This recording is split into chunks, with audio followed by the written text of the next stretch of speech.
ఇంట్లో మీ అమ్మకి ఎవరేం చెప్పినా వినదురా. మీ అమ్మకు నచ్చ చెప్పేది నువ్వు ఒక్కడివే. వెళ్ళు. అలాగే తాతయ్య, నేనే వెళ్ళి అమ్మని తీసుకొస్తాను.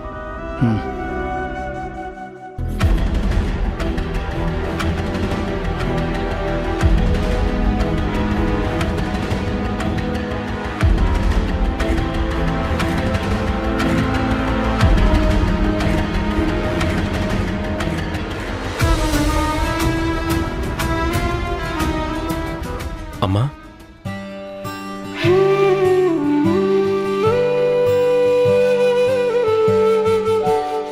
అమ్మా, నిన్నే. ఏం కావాలి? అమ్మా ప్లీజ్, ఒక్కసారి నా వైపు చూడు. ఒరే, నువ్వెందుకొచ్చావో నాకు బాగా తెలుసు. నా మనసుకి ఇష్టం లేని పనిని నేను చేయలేను. అమ్మా ప్లీజ్, అలా అనొద్దు.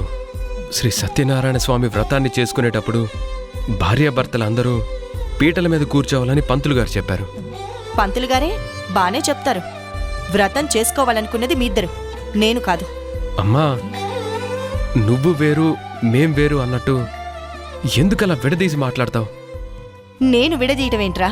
నువ్వు, మీ నాన్న, మీ తాతయ్య అందరూ కలిసి నన్నెప్పుడో పరాయిదాన్ని చేసేసరుగా. మీరు ఒకటే. నేనేగా కానిదాన్ని. అందుకేగా ఈ ఇంట్లో నా మాటని కాదని మీ పంతాన్ని చెల్లించుకోవాలని మొదలుపెట్టారు. చేసుకోండి, మీ ఇష్టం వచ్చినట్టు చేసుకోండి, కానీ నన్ను మాత్రం ఇబ్బంది పెట్టకండి అని మీ తాతయ్యకి నిన్ననే ఖచ్చితంగా చెప్పేశాను. ఏ ఆ పెద్ద మనిషి నీతో చెప్పలేదా? అమ్మా, తాతయ్య సంగతి పక్కన పెట్టు. ఇప్పుడు నీ ముందు నిలబడింది నీ పెద్ద కొడుకు. అవునా? ఇదెప్పటినుంచిరా?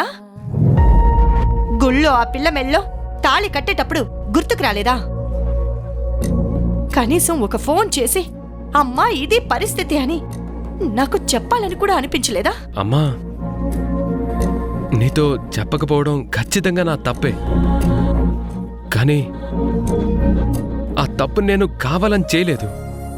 నీతో చెప్పేంత టైం కూడా లేకుండా పోయిందమ్మా. పరిస్థితి అలాంటిది. అది అర్థం చేసుకోకుండా నువ్వు నన్ను కసురుకుంటే నేనేం చేయనమ్మా? వద్దురా, వద్దు. మీరు నన్ను పలకరించను వద్దు, నేను కసురుకోను వద్దు. మీ పాటికి మీరు హాయిగా అనుకున్నది చేసుకోండి. వెళ్ళు. అమ్మా ప్లీజ్, అమ్మా ప్లీజ్, ఒక్కసారి నేను చెప్పేది విను. పెద్దవారు, మీరు ఇంట్లో ఉండి కూడా మేమిద్దరమే అంటే నా మనసు ఒప్పుకోవడం లేదు. పైగా వ్రతం చేసుకుంటే చాలా మంచిది. మన ఇంట్లో వాళ్ళందరికీ శుభం జరుగుతుందని పంతులు గారు చెప్పారు. నా కోసం కాకపోయినా కనీసం మన ఇంట్లో వాళ్ళందరికీ మంచి జరగాలనైనా నువ్వు రామ్మా. మా మీద కోపాన్ని దేవుడి మీద చూపించడం న్యాయమా? ఆలోచించమ్మా. రామ్, వదులు. నన్ను ఇబ్బంది పెట్టకు. అమ్మా ప్లీజ్ అమ్మా. చిన్నప్పటి నుంచి నా బలం బలహీనత కూడా నువ్వేనమ్మా. నువ్వు నా పక్కనుంటే ఎంతమందితోనైనా పోరాడగలను, ఎంతటి సమస్యనైనా పరిష్కరించగలను. కానీ ఇది ఆ సత్యదేవుడి వ్రతం అమ్మా. నాకే తెలియకుండా ఏదైనా లోపం చేస్తే, ఆ దేవుడు ఆగ్రహిస్తే మన ఇంటికి మంచిది కాదు కదమ్మా. ఒకవేళ ఏదైనా జరగరాంది జరిగితే ఆ పాపం నాదే అవుతుంది కదమ్మా. దేవుడి పేరు చెప్పి ఈ అమ్మని ఒప్పించాలని చూస్తున్నావా? లేదమ్మా. ఆ దేవుడి సాక్షిగా అమ్మా నాన్న పీటల మీద నా పక్కన కూర్చోవాలని ఆశపడుతున్నాను. నా చిన్నప్పుడే మాటిచ్చావు కదమ్మా, మీరిద్దరూ నా చేతిని పట్టుకొని ఎప్పటికీ నా పక్కనే ఉంటారని. ఇప్పుడు కాదంటే ఎలాగమ్మా? పసివాడి రెచ్చి చూస్తుందా బదులే రాని గతం, మగవాడి నిన్న మోస్తుందా ఎదుటే ఉన్న నిజం, జరిగినదా కలవరం, దొరికినదా ప్రియవరం, కనుతడిగా కరిగినదా గదిలో ఇలాంటి మాటలు సమయానికి బానే గుర్తు చేస్తావు. సత్యదేవుడి వ్రతం అన్నాక అన్ని ఏర్పాట్లు చేసుకున్నాక కాదు కూడదు అనడం కూడా అపచారమే అవుతుంది. పద. అమ్మా పదమ్మా.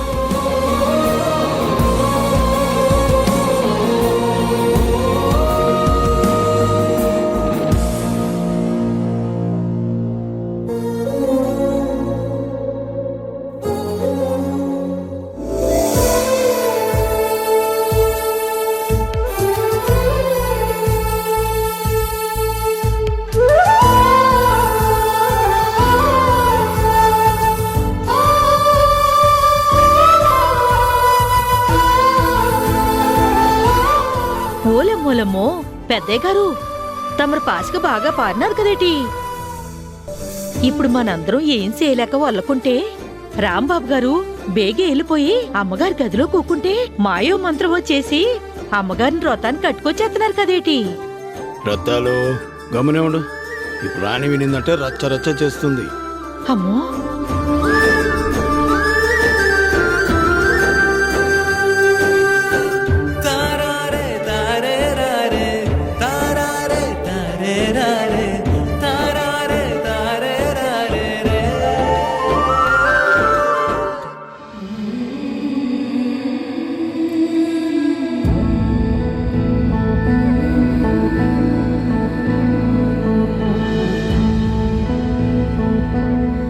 చూసావా వదినా, మా అన్నయ్యకి ఆఫీస్ వర్కే కాదు ఇంట్లో వాళ్ళని కూడా ఎలా మేనేజ్ చేయాలో బాగా తెలుసు.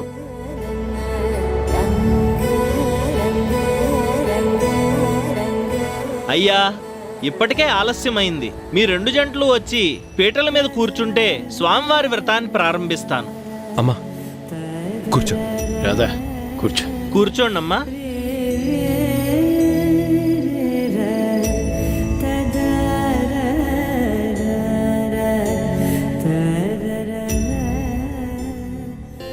ఓం యశివో నామ రూపాభ్యాం యా దేవి సర్వమంగళ తయో సంస్మరణాత్ పుంసాం సర్వతో జయమంగళం లాభస్తేషాం జయస్తేషాం కుతస్తేషాం పరాభవః ఏషాం ఇందీవరశ్యామో హృదయస్థో జనార్దనః ఆపదామపహర్తారం దాతారం సర్వసంపదాం లోకాభిరామం శ్రీరామం భూయో భూయో నమామ్యహం.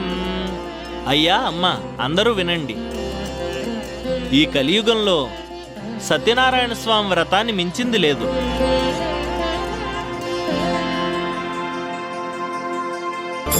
ఇది ప్రత్యక్ష ఫలప్రదమైనది. సత్యనారాయణ స్వామిని కొందరు సత్యదేవుడని, సత్యనారాయణుడని, సర్వేశ్వరుడని ఎంతో భక్తితో పిలుస్తూ పూజలు చేసుకుంటారు. ఎవరు ఏ పేరుతో పిలిచినా కోర్కెలు తీర్చే స్వామి శ్రీ సత్యనారాయణ స్వామియే. ఓం సర్వమంగళ మాంగళ్యే శివే సర్వార్థసాధికే శరణ్యే త్రయంబకే దేవి నారాయణి నమోస్తుతే. లక్ష్మీనారాయణాభ్యాం నమః. అయ్యా నమస్కారం. వెంకట్రావు రా రా రా, సమయానికి వచ్చావే.